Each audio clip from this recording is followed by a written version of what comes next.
Hello guys! Nandito kami sa bahay ni Mami Lenny kasi maglulupa kami ng saging. At eto, tinatalupan muna namin ng mga saging.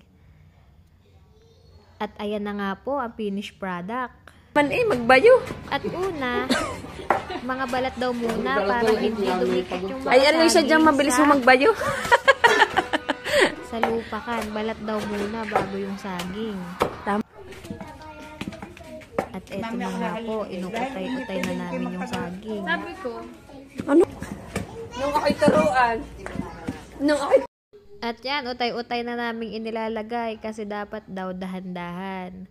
Madami nga pala yung ingredients. May asukal, may gata, may margarine, may peanut butter, at saka yung sabaw ng niyog. Naliligawan at may mga MU.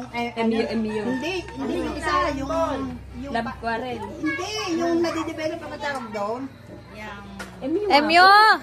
Oo nga, yung mutual understanding. Kita, nakakita ang naliligawan. Panakaw na ko, ibig na ibig. Hindi gayaan. Gakli, hawak ako.